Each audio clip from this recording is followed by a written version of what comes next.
Thank you. Thank you both. Mr. Kibble, you have up to 5 minutes, sir.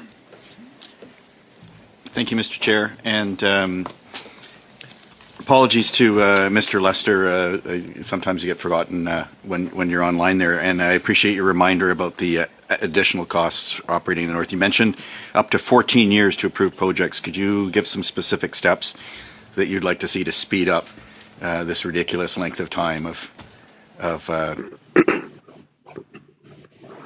Yeah, thank you for the question. Right now, it would be because the co-management regime that we have up here, a lot of it's just a back and forth system. You have to go to the Nunavut Planning Commission to get a project approved and verified. Then it gives back to the proponent, submitted to the Nunavut Impact Review Board to do the environmental assessment, get your water license, all that. But once I submit it to you, they then have to submit it back to NPC. Of confusing to Mr.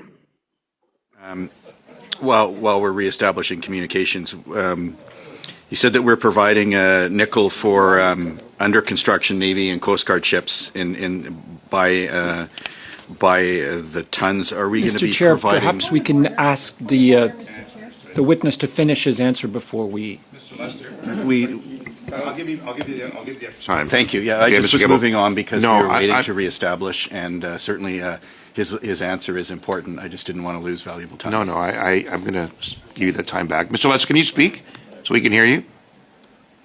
Yep, is it Okay, working? all right. We just want to make sure that your audio is still on. Back to you, Mr. Kibble. Okay. If Mr. Lester, if you could quickly finish your question on the bureaucracies that you're facing up north. Gets approved. Is it working? Yeah. Well, something's causing the 14 years of delays for projects. So Yeah. if it's not bureaucracy, maybe you could quickly explain what it is. It's mainly the bureaucracy system, approval processing. You have to do a lot of back and forth to the same organizations, making sure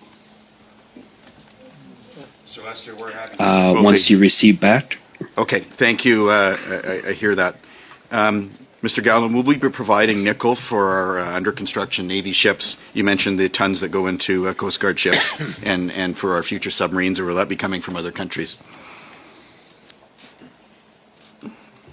Those the nickel super alloys that go into Coast Guard ships is definitely coming from Canada. And for our Navy ships right now that are under construction and potentially for future submarines?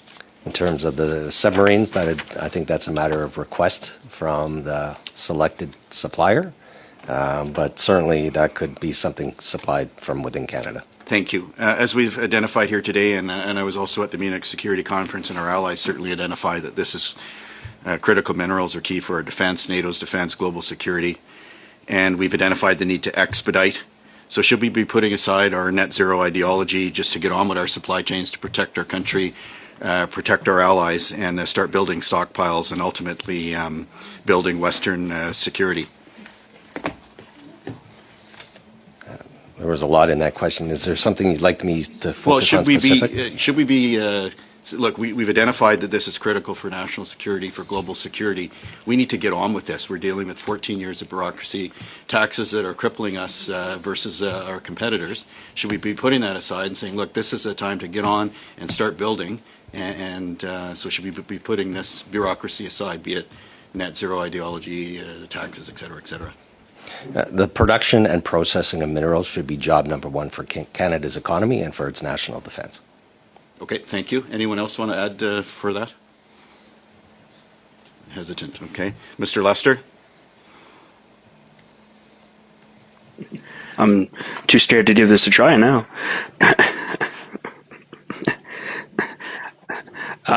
No, just simplifying the process, removing it altogether would be great with the consideration of responsible and mining environmental impacts, all that.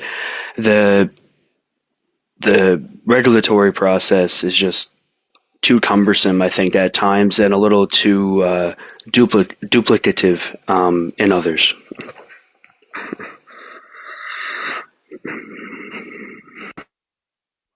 question.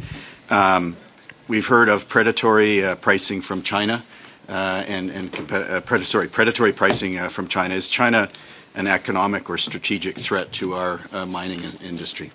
And I'll open it up to the panel. Quick answer, yes, in terms of predatory pricing. They were able to flood the market with product, decreasing global prices and making our projects uneconomic to move forward. Uneconomic. Thank you. Would you agree, Mr. Gowland? Yes. And Mr. Dulo? And very quickly, so I don't forget, Mr. Lester. Yeah. 6 minutes each. We'll start with Mr. Kibble. Thank you, Mr. Chair. Thank you, panel. Donc, nous allons commencer avec ce qu'ils veulent. Donc, That is three things. One, time is short, and I hope we all agree on this. And efficiency is key, and the urgency. So I certainly heard that message. I wrote a lot of questions, so I'm going to jump around as best I can. I want to start with Mr. Gowland. You mentioned that there's two metals that we do not produce that are on the NATO critical list. What are they? And do we have any in Canada? It's just that we don't mine it, or we just simply we don't have it? And start with that. Thank you for the question. The two are rare earth elements and beryllium. I'll have to defer to my colleague from MAC about what we have under the ground in Canada. Those are not minerals that we have in our deposits. Okay, so the two, we simply don't have them. Do we have a supplier? I'll throw this out to the panel. Where do we get these right now? And should we be stockpiling this critical mineral that we don't have in Canada? Anyone on the panel? I could jump in if that's Thank you. all right. So I could speak on rare earth elements. So we do have deposits of rare earth elements in Canada, very rich deposits. So it's really a timing challenge in terms of execution and getting those deposits into production. We currently have one processing facility in Canada, the Saskatchewan Research Council, which actually imports rare earth elements from Brazil and is actually processing that within their. So are these the two That is rare earth elements. These are the two rare earth elements that we don't have in Canada? Rare earth elements is a grouping Yeah. of very many sort of light and heavy rare earths. So it's just of the rare earth elements. We have deposits in Canada. Saskatchewan Research Centre actually has a scale, a sort of bench scale and pilot scale project in processing the REEs. But as I mentioned in my remarks, China controls about 90% of the processing and refining of these products. I appreciate that. I just want to focus in on there was beryllium and another mineral. Actually, it was beryllium and rare earth elements. And that rare we earth don't elements. Okay. And yeah. And for beryllium, I'm not able to speak to that. That's something we'd have to come back to you So on. it's something that we need to look. Now, and I'll throw this out to the whole panel if someone wants to speak. It came up several times about being competitive. For example, we're importing nickel to Sudbury, which seems strange. And so what are some, if maybe the panel could each give a point on what's going to make this more efficient? Is it approvals? Is it reduction of industrial carbon tax that's impacting it? Is it other bureaucracy and red tape? We also heard that it takes multiple years to get projects approved. What steps, quickly from each of the panel, are going to make us more competitive in Canada? Sure, Mr. Gowland. If I can go first, as I mentioned, the investment tax credits that exist today, the Clean Technology Manufacturing Tax Credit, does apply for limited expenses related to mining.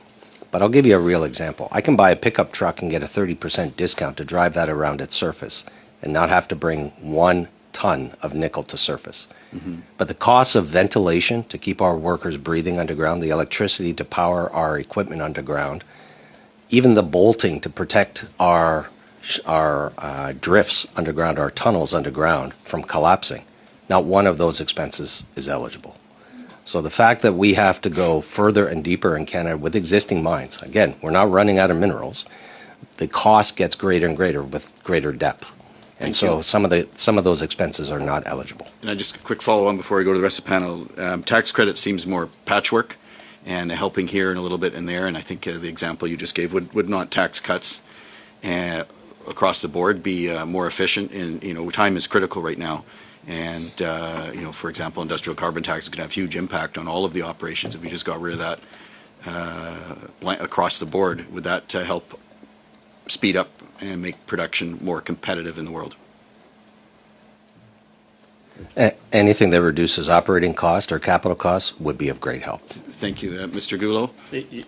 Sure, and I'm happy to just add on to Thank you. what Jeff has provided. We're in a situation now where capital can be deployed internationally, even if it sits in Canada. It's agnostic; it can find different routes. It's going to travel to the path of least resistance. Sure. And right now the case south of the border is very compelling in terms of accelerated depreciation regime. Being able to write off 100% of your expenses in the first year of spend is a very attractive thing for capital flows right now, and we're starting to see that bear fruit in numerous sectors. So that's a broad-based tax policy That's in the proposal. U.S. Yeah. And you think something like that would help here? A broad-based tax-based proposal, whether it's limited or whether it's brought into the context of national security and the interests that you're exploring in this group, I think it would be on the table for consideration. So would it be fair to say that we need tax reform, reduced bureaucracy, reduced red tape, to make your industries more efficient and competitive? And going back to my time is short, we need efficiency and we need this done urgently. Is that something that's going to help? I think it's a fair framing. Okay, thank you. And Mr. Gallen, you would agree? Yes. And Ms. Kostvalis, I hope I said that right. Yeah, it's Ms. Koutsavlis. Koutsavlis, thank you. So I'm just going to build on the points that my two colleagues have made. And to your point about speed of business and implementation, I think there's been a number of challenges in our sector, and the government of Canada has come to that realization what those challenges are. There's a lot of really great measures in this year's budget.